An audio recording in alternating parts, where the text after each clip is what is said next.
আসসালামু আলাইকুম। সংবাদে আপনাদের সবাইকে স্বাগত জানাচ্ছি। আমি ফিরোজ তোহা। শুরুতেই আরবে কেবলস সংবাদ শিরোনাম। বাংলাদেশের সর্বশেষ গুরুত্বপূর্ণ আপডেট সংবাদ আপনাকে স্বাগত। শুরুতেই সংবাদ শিরোনাম, পরে বিস্তারিত। শুরুতেই জানাবো, সামনে আরও কঠিন সময় বললেন সেনাপ্রধান। দেশের ক্লান্তিলগ্নে বাংলাদেশ সেনাবাহিনীর সদস্যরা আইন শৃঙ্খলা রক্ষায় দিনরাত কাজ করে যাচ্ছেন। সামনে আরও কঠিন সময় আছে, সবাই মিলে কাজ করলে দেশকে এই ক্লান্তিলগ্ন থেকে উদ্ধার করা সম্ভব বলে জানিয়েছেন বাংলাদেশ সেনাবাহিনী প্রধান জেনারেল ওয়াকারুজ্জামান। এরপর জানিয়ে দিব, শেখ হাসিনার আমলে লুটপাটের চিত্র পাঠ্য বইয়ে আসা উচিত, যেন পরবর্তী প্রজন্ম জানতে পারে শেখ হাসিনা প্রতি বছর বাংলাদেশ থেকে প্রায় $16 বিলিয়ন পাচার করেছে। সেই হিসাবে সে এ পর্যন্ত প্রায় $250 বিলিয়ন বিদেশে পাচার করেছে। বাংলাদেশের আর্থিক খাতের লুটপাটের চিত্র ভয়াবহ। অনেকেই এর বৈধতা দিতে চেয়েছে। এসব ঘটনাকে আতঙ্কজনক বলেছেন প্রধান উপদেষ্টা ডক্টর মোহাম্মদ ইউনূস। লুটপাটের এই ঘটনাগুলো পাঠ্য বইয়ে আসা উচিত, যেন নতুন প্রজন্ম পরবর্তী প্রজন্ম লুটপাটের বিষয়ে জানতে পারে। এদিকে স্ত্রী মিতু হত্যায় এসপি বাবুল আক্তারের দেয়া হাইকোর্টে জামিন স্থগিত। স্ত্রী মাহমুদা খানম মৃত্যু হত্যা মামলায় সাবেক পুলিশ সুপার এসপি বাবুল আক্তারকে হাইকোর্টের দেয়া জামিন স্থগিত চেয়ে আবেদন করেছে রাষ্ট্রপক্ষ। আগামীকাল মঙ্গলবার চেম্বার বিচারপতির আদালতে এই জামিনের উপর শুনানি হতে পারে। এদিকে সব বিচারপতিকে নিয়ে বিশেষ সভা ডেকেছেন প্রধান বিচারপতি। সুপ্রিম কোর্টের উভয় বিভাগের বিচারপতিদের অংশগ্রহণে বিশেষ সভা ডেকেছেন প্রধান বিচারপতি সৈয়দ রেফাত আহমেদ। মঙ্গলবার ৩ ডিসেম্বর বিকাল ৪টায় সুপ্রিম কোর্টের মূল ভবনে জাজেস লাউঞ্জে এ সভা অনুষ্ঠিত হবে। এবারে জানাবো, আবারও প্রমাণিত হলো তারেক রহমানের বিরুদ্ধে সব মামলা রাজনৈতিক এবং ষড়যন্ত্রমূলক মিথ্যা মামলা বলে মন্তব্য করেছেন বিএনপির মহাসচিব মির্জা ফখরুল ইসলাম আলমগীর। বিএনপির ভারপ্রাপ্ত চেয়ারম্যান তারেক রহমানের বিরুদ্ধে সব মামলাই ছিল শেখ হাসিনার সাজানো ষড়যন্ত্রমূলক। সেটি আবারও প্রমাণিত হয়েছে। আজ ২১শে আগস্ট গ্রেনেড হামলায় বিএনপির সব নেতাকর্মীদেরকে জামিন দিয়েছে হাইকোর্ট। এবং সর্বশেষ জানাবো, ভারতসহ ৫ দেশকে ট্রাম্পের কড়া হুঁশিয়ারি, বাড়াবাড়ি করলেই বন্ধ মার্কিন দুয়ার।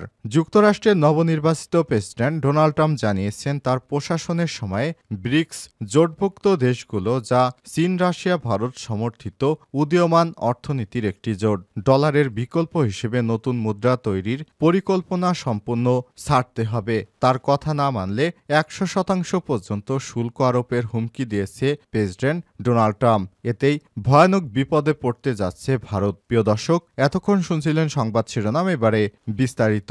তবে তার আগে বন্ধুরা, অনুরোধ থাকবে এই সংবাদটিতে একটি লাইক দিন। এই চ্যানেলে আপনি নতুন হয়ে থাকলে আমাদের সংবাদটি দেখতে দেখতে চ্যানেলটি সাবস্ক্রাইব করে রাখুন। কমেন্ট করে বন্ধুরা আপনার মূল্যবান মতামত জানিয়ে দিন আপনি বিশ্বের কোন দেশ থেকে বা বাংলাদেশের কোন স্থান থেকে আমাদের সংবাদটি দেখছেন এবং শুনছেন। এবারে বিস্তারিত। সামনে আরও কঠিন সময় আসছে, সেনাপ্রধান। দেশের ক্লান্তিলগ্নে বাংলাদেশ সেনাবাহিনীর সদস্যরা আইন শৃঙ্খলা রক্ষায় দিনরাত কাজ করে চলেছে। সামনে আরও কঠিন সময় আছে, সবাই মিলে কাজ করলে দেশকে এই ক্লান্তিলগ্ন থেকে উদ্ধার করা সম্ভব বলে জানিয়েছেন বাংলাদেশ সেনাবাহিনী প্রধান জেনারেল ওয়াকারুজ্জামান। রোববার ১ ডিসেম্বর ঢাকা সেনানিবাস আর্মি মাল্টিপার্স কমপ্লেক্সে মুক্তিযোদ্ধা সেনা সদস্যদের সংবর্ধনা এবং সেনাবাহিনী শান্তিকালীন পদক বিতরণ অনুষ্ঠানে সব কথা বলেন সেনাপ্রধান।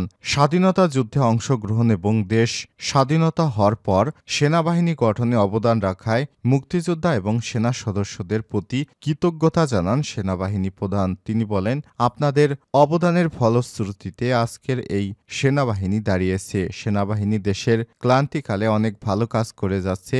দেশ এবং জাতি এই সেনাবাহিনীর কাছে কৃতজ্ঞ। দেশের আইন শৃঙ্খলা রক্ষার কাজে সেনা সদস্যরা দিনরাত পরিশ্রম করে যাচ্ছে। এছাড়াও দেশ এবং জাতি গঠনে বিভিন্ন সময় আমরা নিয়োজিত আছি।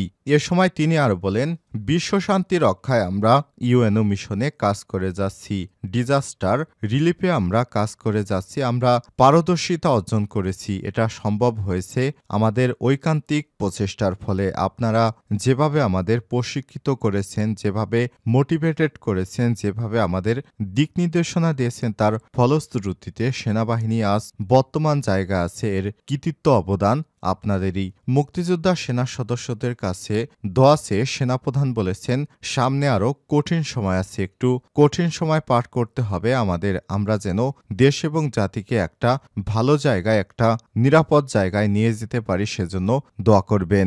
এছাড়াও খেতাবপ্রাপ্ত বীর অনুষ্ঠানে মুক্তিযোদ্ধা সেনা সদস্য ও তাদের নিকটাত্মীয়দের সঙ্গে কুশলাদি বিনিময় ও শুভেচ্ছা উপহার দেন সেনাবাহিনী প্রধান জেনারেল ওয়াকারুজ্জামান। লুটপাটের চিত্র টেক্সট বুকে আসা উচিত, যেন পরবর্তী প্রজন্ম জানতে পারে, বলেন প্রেস সচিব। বাংলাদেশের আর্থিক খাতে লুটপাটের চিত্র ভয়াবহ। অনেকেই এর বৈধতা দিতে চেয়েছে। এসব ঘটনাকে আতঙ্কজনক বলে প্রধান উপদেষ্টা অভিহিত করেছেন। লুটপাটের এই ঘটনাগুলো টেক্সট বুকে আসা উচিত, যেন নতুন প্রজন্ম এসব বিষয়ে জানতে পারে। রোববার 1 ডিসেম্বর ফরেন সার্ভিস একাডেমিতে সমসাময়িক বিষয়ে আয়োজিত ব্রিফিংয়ে এমন মন্তব্য করেছেন প্রেস সচিব শফিকুল আলম। তিনি আরও বলেছেন, উন্নয়নের বয়ানে পোস্টমর্টেম করা হয়েছে অর্থনৈতিক শ্বেতপত্র।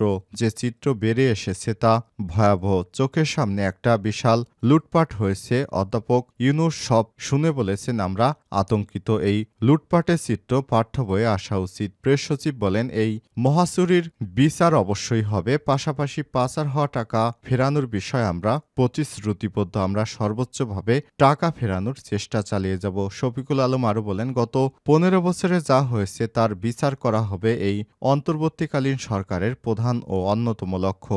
কর্ণফুলী টানেল তৈরি করা হয়েছে, কিন্তু এর ভ্যালুটা কি? আমরা এই খরচটাই তুলতে পারছি না। টাকা চুরি করে কোথায় নিয়ে গেছে সেটা বের করা এবং টাকা দেশে ফেরানোই এই বর্তমান সরকারের মূল লক্ষ্য। স্ত্রী মৃত্যু হত্যায় বাবুল আক্তারের দেয়া হাইকোর্টের জামিন স্থগিত। স্ত্রী মাহমুদা খানম মৃত্যু হত্যা মামলায় সাবেক পুলিশ সুপার এসপি বাবুল আক্তারকে হাইকোর্টের দেয়া জামিন স্থগিত চেয়ে আবেদন করেছে রাষ্ট্রপক্ষ।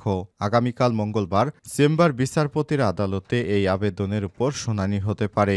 রোববার 1 ডিসেম্বর বাবুলের জামিন স্থগিত চেয়ে এবং আবেদন করেছে ঋতুর বাবা। অ্যাটর্নি জেনারেল কার্যালয় সূত্র থেকে সব তথ্য জানা গেছে। গত 27 নভেম্বর স্ত্রী মাহমুদা খানম মৃত্যু হত্যা মামলায় সাবেক পুলিশ সুপার এসপি বাবুল আক্তারকে জামিন দেয় হাইকোর্ট। বিচারপতি মোহাম্মদ আতোয়ার রহমান ও বিচারপতি আলী রেজার হাইকোর্ট বেঞ্চ এ আদেশ দেয়। আদালতে বাবুলের পক্ষে শুনানি করেন অ্যাডভোকেট মোহাম্মদ শিশির মনির। সেদিন আইনজীবী শিশির মনির বলেছিলেন, বাবুল আক্তার অনন্য আগেই জামিনে আছেন। স্ত্রী হত্যা মামলায় জামিন পাওয়ার পর তার মুক্তিতে বাধা নেই। বাবুল আক্তার 3 বছর 7 মাস ধরে কারাগারে আছেন। এই বিবেচনায় আদালত তাকে 6 মাসের অন্তর্বর্তীকালীন জামিন দিয়েছে। একই সঙ্গে বাবুল আক্তারকে কেন স্থায়ী জামিন দেওয়া হবে না তা জানতে চেয়ে রুল জারি করা হয়েছে। এর আগে মাহমুদা খানম মৃত্যু হত্যা মামলায় সাবেক police super SP Babul Akter সহ 7 জনের বিরুদ্ধে অভিযোগ গঠন করেছিল পুলিশ। বাবুল আক্তারের সঙ্গে অভিযোগপত্রে অপর 6 আসামিরা হলেন কামরুল ইসলাম শিকদার ওরফে মুসা, এহতেশামুল হক ওরফে ভোলা, মোহাম্মদ মোতালেব মিয়া ওরফে ওয়াসিম, মোহাম্মদ আনোয়ার হোসেন, মোহাম্মদ খায়রুল ইসলাম ওরফে কালু, শাহজান মিয়া। তাদের মধ্যে বাবুল, ওয়াসিম, শাহজান ও আনোয়ারুল কারাগারে আছেন। এহতেশামুল জামিনে, কামরুল শিকদার মুসা ও খায়রুল ইসলাম কালু শুরু থেকেই পলাতক রয়েছেন। সব বিচারপতিকে নিয়ে বিশেষ সভা ডেকেছেন প্রধান বিচারপতি। সুপ্রিম কোর্টের উভয় বিভাগের বিচারপতিদের অংশগ্রহণে বিশেষ সভা ডেকেছে প্রধান বিচারপতি সৈয়দ রেফাত আহমেদ। মঙ্গলবার 3 ডিসেম্বর বিকাল 4টায় সুপ্রিম কোর্টের মূল ভবনের জাজেস লাউঞ্জে সভা অনুষ্ঠিত হবে। রোববার 1 ডিসেম্বর এ বিষয়ে একটি স্মারক জারি করেছে সুপ্রিম কোর্ট প্রশাসন। বিশেষ সভা অনুষ্ঠানে শীর্ষক স্মারকে বলা হয়, আগামী 3 ডিসেম্বর মঙ্গলবার বিকেলে 4টায় সুপ্রিম কোর্টের উভয় বিভাগের বিচারপতিদের অংশগ্রহণে সুপ্রিম কোর্টের মূল ভবনের দ্বিতীয় তলায় অবস্থিত জাজেস লাউঞ্জে বিশেষ সভা অনুষ্ঠিত হবে। এর আগে সুপ্রিম কোর্টের এক বিচারপতি বাংলাদেশের সাবেক রাষ্ট্রনায়ক জিয়াউর রহমানকে নিয়ে বিতর্কিত মন্তব্য করেছিলেন। এরই জেরে সেদিন বিএনপিপন্থী আইনজীবীরা সেই বিচারপতিকে ডিম নিক্ষেপ করে এবং আদালতের এজলাস কক্ষ থেকে তাকে নেমে যেতে বাধ্য করে। এরপরই প্রতিক্রিয়া জানিয়েছিলেন প্রধান বিচারপতি সৈয়দ রেফাত আহমেদ। এবার সব বিচারপতিকে নিয়ে তিনি বিশেষ সভা ডেকেছেন। এই সভা শেষে জানা যাবে আসলে কি বিষয় তিনি আলাপ আলোচনার জন্য এই সভাটি ডেকেছেন।